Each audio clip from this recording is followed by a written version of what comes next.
it, 'cause it was there. We're art sluts. Hi, everybody. We have a treat today. My interview is with Ipek Eginli. She is a prominent voice in the experimental music community in Atlanta. That's how I met her.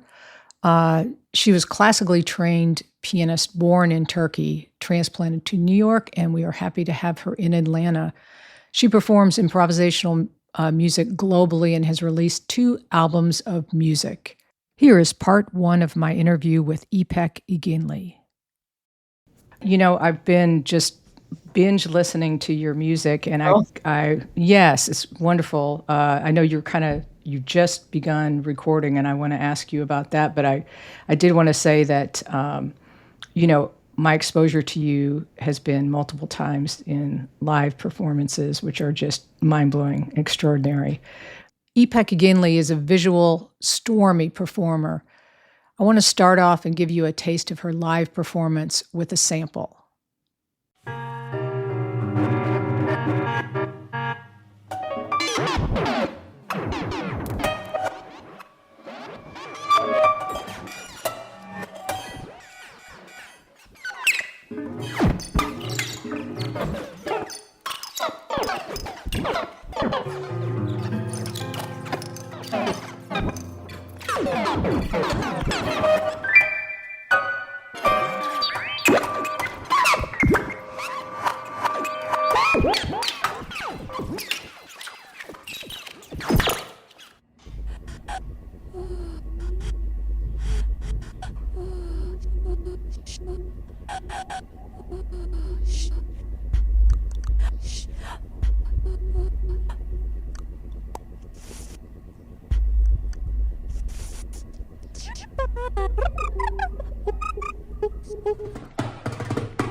Can you kind of talk about the different process you have as far as performing live and recording? Is it still partially improv, or is it compositional, or what's the difference between the two? Really nice place to start, actually, Anne, because that process took a lot of thinking for me.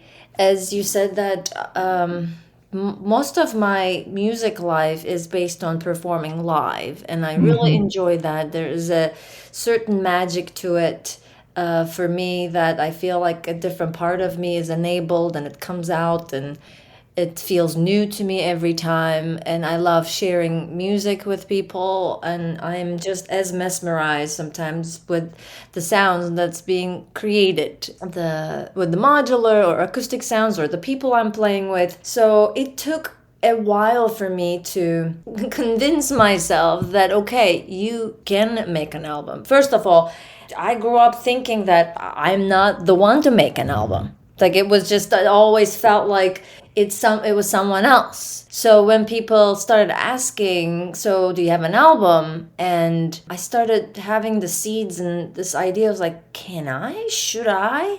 And first I needed to get through the idea of I'm not going to make an album just because people think that I should have one. Right. That was really important, because I started feeling this urge to, okay, people want an album because they will consider me a serious musician.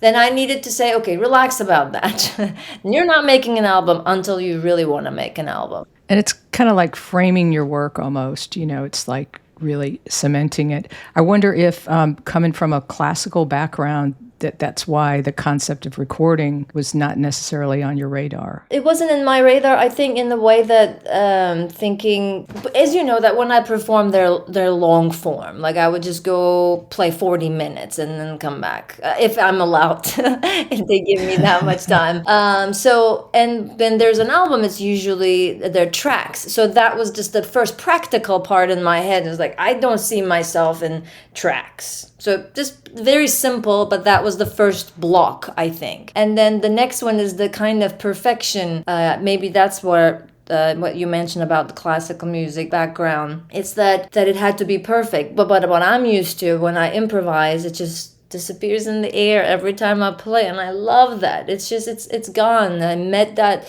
music once. It was beautiful. I could listen to it. I could learn from it, but it's gone. So I needed to get around the idea of it doesn't, it's gonna stay there. It's not going to disappear. And then I started thinking how I should do it. And I started talking to people. Someone named Sarah Bell Reed, she's always been really helpful for me. I also worked on electronic music with her.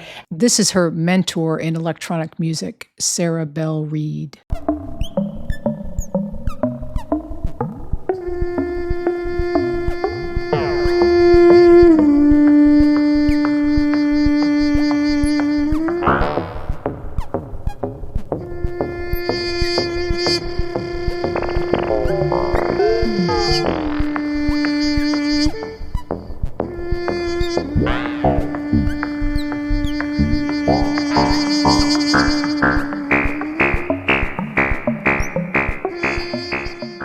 And on our conversations when it came out, why can't you include improvisation into your album making? Why can't that be a part of it?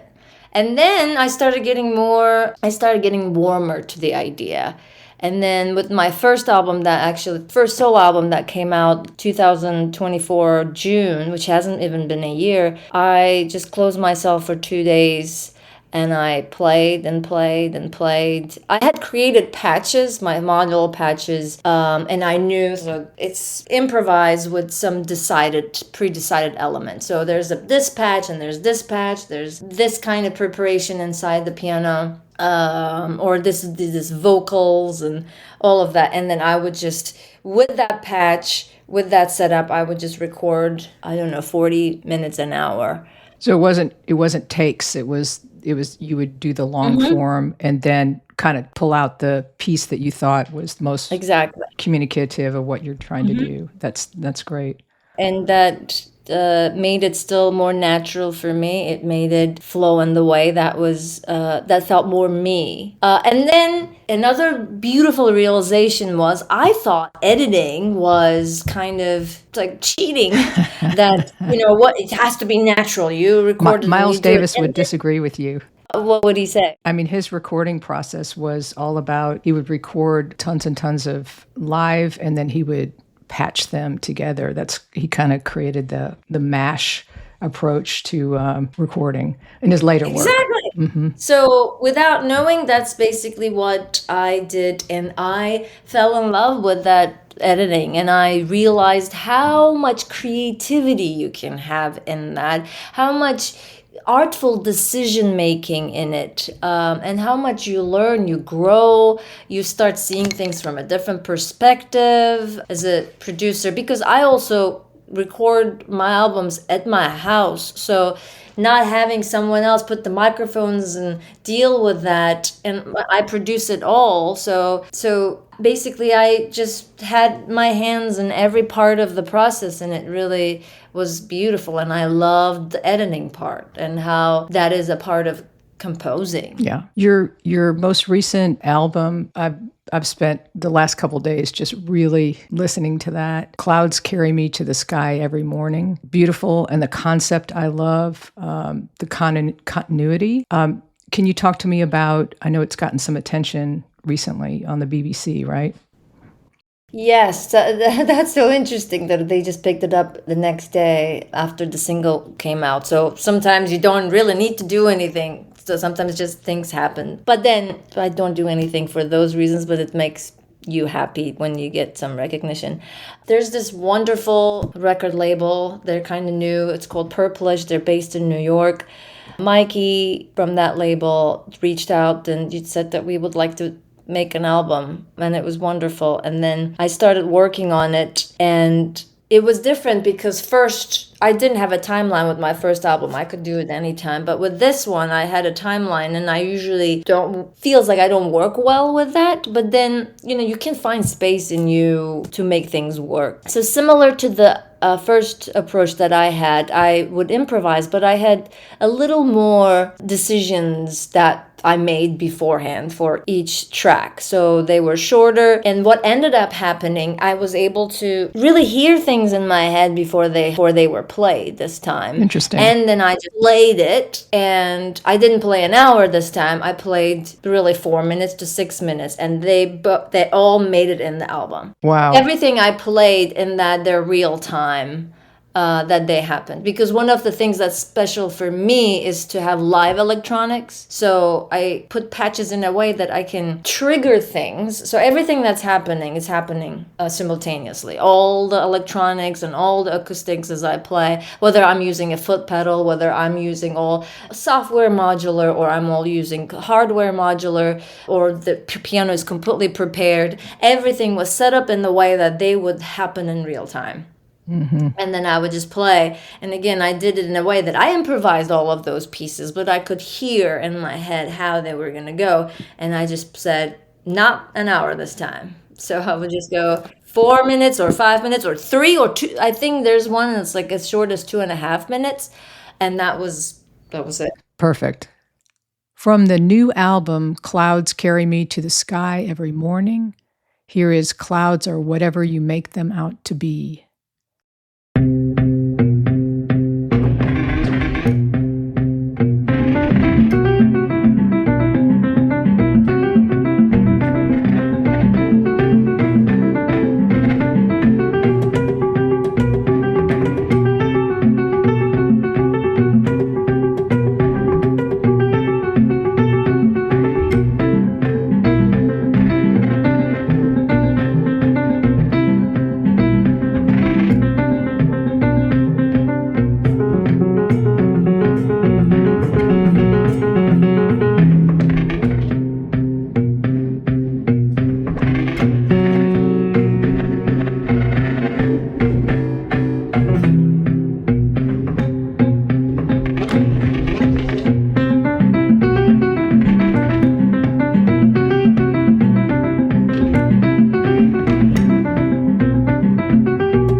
I find it interesting in instrumental music how people treat titles, because, sometimes for me, I record and then the title is inspired by that. Does that how it work for you, or do you start with a concept and then use that as a jumping off point? It's really interesting. They used to ask Debussy has preludes, and they're really beautiful. And he was an impressionistic composer, and he would have these scenes. And when you listen to it, whether it's water, whether it's fireworks or something, you could hear that in his music.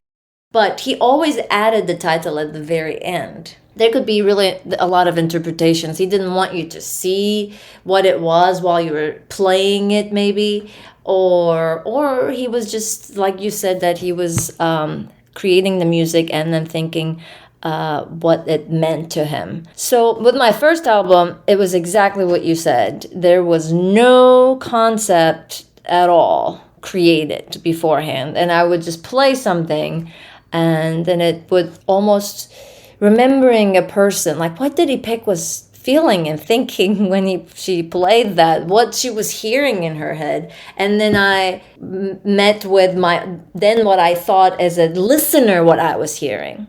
So those two were just constantly talking. And then I came up with really disconnected names, and I really like it. They were almost little different ideas and pieces, and it was called a field recording in a black hole. Yes. And there were Turkish names, and there was this, my classical background. The first one says, what was it called? Remains of a Prelude and Fugue. From her 2024 album, Field Recordings from a Black Hole, here is Remains of a Prelude in Fugue.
to me, it's like that one is so meaningful because I am literally that. Right. I played my whole life, I played preludes and fugues, and I am the remains of that, what was left and what grew out of that. So, really meaningful names in the first one, but they're very disconnected. With the second one, I can't pinpoint really when the name and concept came out, but I think I was feeling I might easily get very obsessed with a thought, with an idea, and sometimes it's really difficult to just be in that headspace. So that was the first idea. It was just this really repetitive obsession, and I just imagined myself getting out of that. And then I remembered, since I was a little kid, whenever I feel down or whenever something really affects me, I look up and I'm reminded that I'm surrounded with clouds most of the time. Sometimes there are no clouds, but even that, just I'm like, oh, okay, they're gonna come back. And I remember how small I am, how incredibly crazy that we have those things above us. Right. Like, we think, oh, just clouds, and they're just so fascinating. They're gigantic, they're puffy, they have completely different shapes, they can be interpreted in so many different ways. It's art going on every day. There's a new exhibition that you look They up transform in time. every day. I mean, even like different times of the day, it kind of makes me forget everything. So, and I remember that idea of me being freed of my obsession and obsessions by just, what if I just went up? Like, what if, not only that I'm looking at them, but that I end up meeting with them. And then I started thinking, literally, not to just like, okay, let's create a story. It's like, what would happen if I literally go up? Then I thought, the time that you would be going up would be so intense that one of them would be carrying you up there. I mean, it's just, it was really fun. And then while you're being carried, what if you start touching them? Because like touch is a really beautiful sense. And then what if you look out and you start, just the idea of like, what if you're there and you have this day? What would you do? How would it feel like? Let's listen to another from Ipek Eginli's album, Clouds Carry Me to the Sky Every Morning, called Hear My Heart Through the Acoustics of the Sky.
What's your thoughts about melody? In my opinion, when I hear your music, it seems to almost reflect nature and sounds as opposed to formal melody. Is that intended, or is that just what you're feeling and how you express? Oh, that's very, very interesting. Um, Despite of all my, it's a mystery to me too, to this day. And despite of all of my education, quite academic, all the way, I went all the way, that my approach to music is still very childlike and very and really in the way of experimental. And if a melody feels like it should continue, it does. Sometimes it's very short, and I play around with it, and I don't really think about it, if I honest about that. And there's this idea, but I'm influenced by so many things. Of course, my education is in there. My culture, I'm Turkish, so that's in there. Me being a woman is in there. It's just me being a mom is in there. So many of these things. My humor is in there. My darkness is in there. So there are all these decisions being made unconsciously, sometimes all coming together. So I can't just say, oh, just things happen.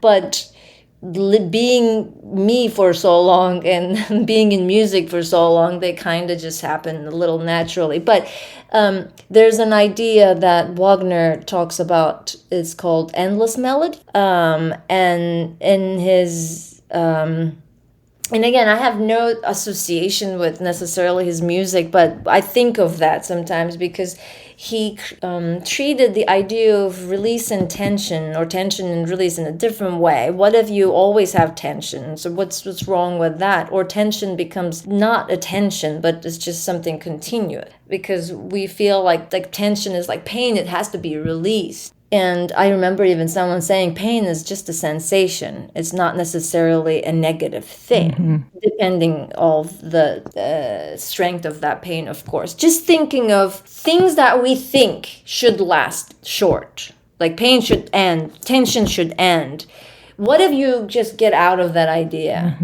What if there's no length that you're even considering? So what would happen then? If you are able to point out and think of, what if I don't, but I'm thinking these things, that these are supposed to be this way, and starting to notice these little biases that we have, and then what if we don't? And then melody becomes just something yours, Right. completely yours. It's one of your tools. I find it really fascinating the way you perform with silence and you extend things out. Those pauses are so brave to me, because it's, at least for me, I like to have it going all the time, but there are times where you just let it be silent, and that's incredible. I love it's so juicy. Exactly. It is. I even tell my students, like, when you're on stage, like, own it. That's your space.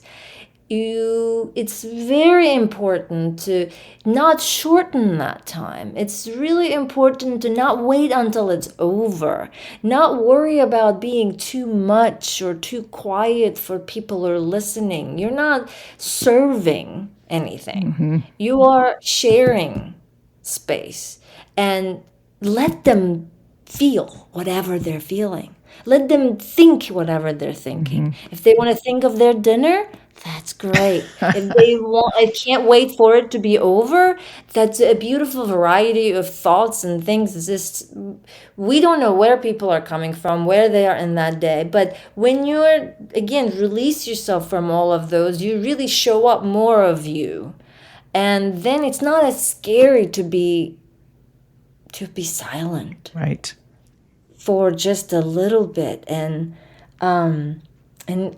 just smile about it. This is so nice. It's beautiful.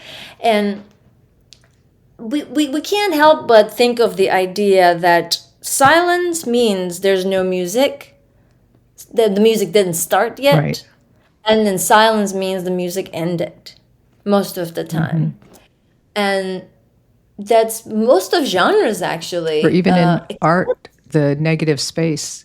Oh, you're Yeah. right. One, I just love. I love when I look at art. I do love playing the relationship between that negative space and what you choose to put anywhere else. But one thing that's different. I was just talking to a friend about it, actually. One of the things Beethoven does. Well, my friend was writing a lot of rests in his music, and we're thinking, this is great. Then who do you know who else does that? Beethoven. You look at Beethoven's piano music, there are just so many rests sometimes. They're like 16th rests and 8th rests, and you're like, do you really need that? But one of the things is his music is really gestural, and that's my gestures come in my playing as well. That something happens and it can just linger, and then it comes very quiet and quiet, and then it's loud again, and there are always these silent moments in between, and it's so powerful. So powerful. Especially when you get a whole orchestra of, I don't know, 150 people to just be quiet all at once. Right. And that's written music, and I love written music. So, and you can't do that with 150 people, just be quiet all at once. But silence is so precious in music. Yeah. So Ipek is also a professor of music and classically trained. Let's hear a classical performance of 5 bagatelles.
That concludes part 1 of my interview with Ipek Eginli. Stay tuned for part 2 coming soon. If you're in Atlanta and are intrigued by hearing more experimental music, check out No Words ATL, Saturday, May 10th at Wild Heaven West Side.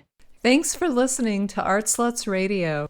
Hey, if you identify with the Art Sluts, explore our herstory at artsluts.net. That's ARTSLUTS.net. And purchase downloads of our music wherever you stream music. All contributions and purchases will go to support Planned Parenthood. Currently, 21 states have limited access to women's health care, including abortion, and 15 of those have a total ban. Talking about your abortion experience, voting and donating to support abortion rights will make a difference. I hate to leave you, baby. I don't wanna have to go.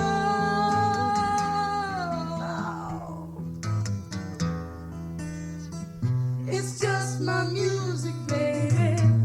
And I gotta do the show.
I think everything coming together a little bit. It's I always made my own improvisations and my music at home. I was a kid, I played by myself all the time. I just random games. I would act out whole stories. I would turn around a guitar and play act and take a stick, and for hours I would act like I'm playing the cello. There was this play and improvisation in my whole life. And really, I have a sister. She's 8 years older than I am, but both of my parents were working. They're lawyers, and I was by myself all the time, and I just played and played and played, and just made up stuff all the time. And but I almost felt how had this two personalities, that it was just very strict to do the classical music, do this and love that, and then there's you only do what they're telling you, and every to the little smallest detail, and then just go home and be whatever you want to be, create whatever you want to create, and talk and laugh in any way that you want. So those two things were always going on in my life. Oh, okay. And but I didn't live that around other people. It was my, still to this day, like I like being by myself, just to be in those worlds that I create. But then, yeah, classical music turned into me doing a lot of contemporary classical, which is very close to. It feels like written experimental music is contemporary classical music. So sometimes people see my arms on the keys, they feel like, oh, that's big or the newest thing.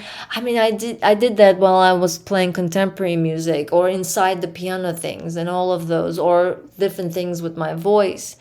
And then when I started bringing back, I think with time and age a little bit, not that I'm that old, but I was bringing back that, just combining that really playful me, with all the exposure that I had, the Turkish music, and the contemporary classical music, my classical technique that my playing, and all the things that I missed out in life and music, that are just kind of combined in a way that it feels like in the background someone was just like, let's put this here, let's put this thing right here, and then it just became this. I don't want to describe it as something concrete, but it almost felt like, well, hello. Someday it just opened the door and it was just all fully ready, with just Right. built with the experiences of my whole life, and then just like, and she said like, let's do it. And then then we just teamed up, and I started doing, so everything that I have done and I have been exposed, it just got into a person, and then now I'm that. And when you came to Atlanta, did you right away start moving in that direction, or was it later? I actually was involved in contemporary classical music for several years. I was in groups like, I think they're still around, Terminus Ensemble of Contemporary Ensemble and Chamber Cartel. And I started my doctorate in Athens in piano performance. So I was still very involved, but I was still keeping things back. The playful improviser was a little bit back at home. But those are the times that I was exposed to Morton Feldman, for example, really a musician that I love, which showed me silence, or or being like having just let one note ring and just listen to that, and all those things would just, it was so hard because I could play fast and I needed to show that. And so I learned a lot when I first moved to Atlanta, completely a new place. And What year was that when you moved to Atlanta? 2010. And I was in New York for, I think, 5-6 years for master's degree and a bunch of teaching, and also playing for a percussion department with contemporary music. gigs, but yeah, I was here for 5 years. It was just my doctorate in Athens and playing contemporary music in Atlanta, and doing things by myself, just creating a lot by myself, but not having it out in public. It's so nice to talk to you and talk to another musician. And I love how generous you are with your process and the concepts of music. I think that's rare, that typically musicians, not to generalize, but especially instrumental musicians, they want it to be about the experience. Again, like you said, the audience, how they experience it is their experience. But yet I love that you are able to verbalize and almost express a philosophy of music, on your Instagram page and just in general. That's rare, I believe, to be able to explain the experience of music and performing. And It's I don't. That's not really a no, I question, but love, it's thank you, it's and I interesting. just and when you give when you share your feedback, it's so sincere to me. It's also you are very generous with your feedback for me, and I love it. Incredibly meaningful for me. Not that I am doing my like sharing my expressions or my performances to get confirmation from people, but I don't always hear the best comments either, as far as Really, because when you're out there sharing things that people are not going to be always understand, that doesn't mean that sometimes they have a hard time to put me in a place. They can't understand, like, what are you exactly? What do you do? Yeah, I hear that. I recently heard someone said that it's really hard to understand your aesthetics, and I just went, "That's great, thank you." And it's because then I mean it. Don't get me wrong, that kind of affects me, and then I say, I ask, like, why did I try to ask, like, why I try not to ask why did I hear that. I try to ask why did that affect me. So I think those right? two questions are so Right. so so important. The difference Yeah. between um, and yeah, it is very, because if people see things in boxes and like this is how music should be, and if and I'm not going to fit in there most of You the mean time. non Oh no, musicians? everyone, not just every. I Everyone. mean, Okay. because we can have bias in everywhere, and especially musicians actually, or music critics, or people think people who think they know music. They might see things like this is how it needs to be, and I've done it so long, I know it needs to be that, and I really can't see you in that box. So why is that? And then see, I'm not going to fit in any boxes. I don't fit in my own box. I surprise myself all the time. So my experience of the Atlanta experimental music scene is relatively new, but I think it's growing. Hmm. I think it's important to spotlight. Obviously, I think that's important. But how long have you been kind of out and involved? Longer than I have recently, but how long has that been going on? This, Kebby and you and iDrum and all this I kind of mean, stuff iDrum has always that you been know in my of. since I moved to uh, Atlanta. iDrum has always been an incredible influence for me. So I've seen so incredible. many concerts there, start since 2010, even earlier when I visited Atlanta. I started playing I started during COVID, but I did have a severe